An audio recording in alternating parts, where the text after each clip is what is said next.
ايه اللي يخلي اول تجربة ليكي في الكونكريت تطلع بالشكل الاحترافي ده؟ السر مش في الخبرة ابدا، السر في البداية. دي اول مرة ليا انا ومن بيتي كمان. لو عندك حلم تبدأي اي حاجة صغيرة، الفيديو ده ممكن يغير حياتك.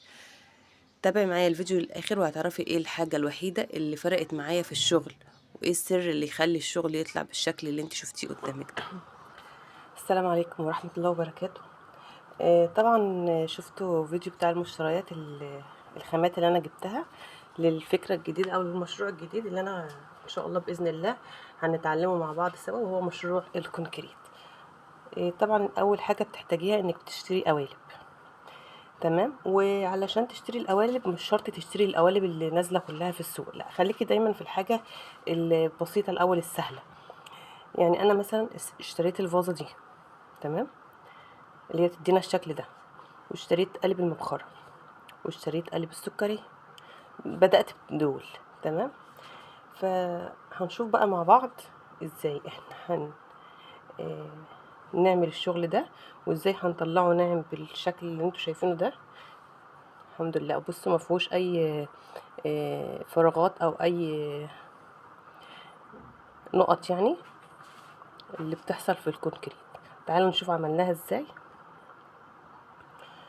اول حاجه اللي انا هحتاجه في شغل الكونكريت هو اول حاجه القوالب، تاني حاجه الجبس. بس القوالب والجبس. تمام. القوالب اهي. هنشوف بقى احنا هنستخدم الجبس ازاي.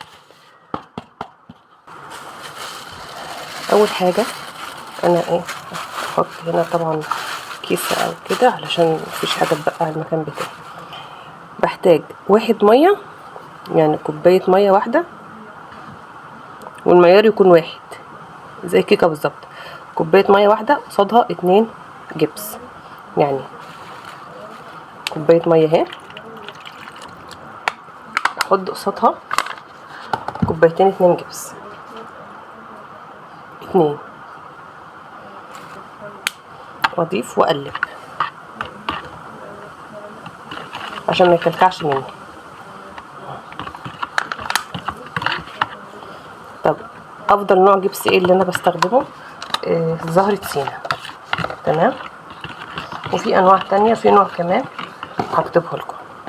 ادي اول كوبايه حطيتها، لازم اقلب كده عشان مفيش اي فراغات، اي كلاكيع تحصل. وابدا اضيف الجزء الثاني واقلب، ما اضيفش مره واحده، واقلب بالراحه اهو.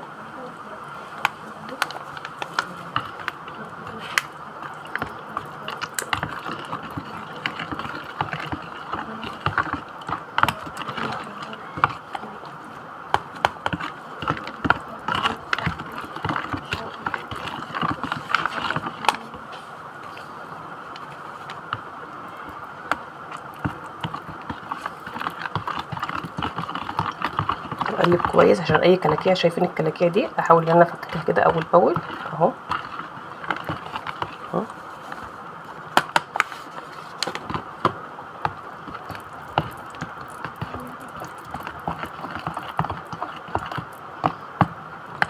زي ما قلت لكم احاول ان انا ما اخليش فيه كلاكيع.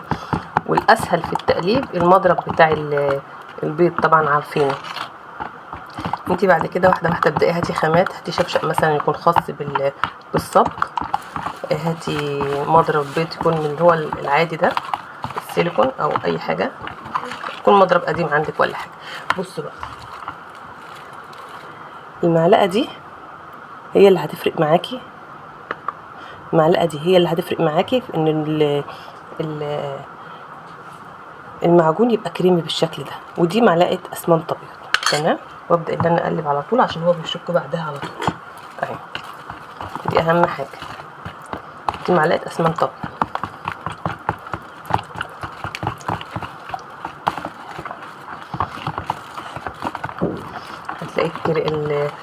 هنلاقي بقى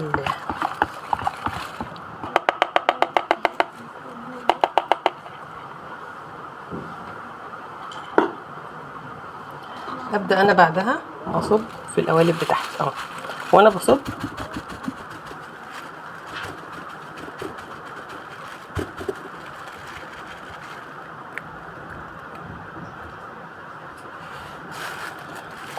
ابدا ان انا اخبط كده من الجناب كده عشان نطلع اي فقاعات هواء.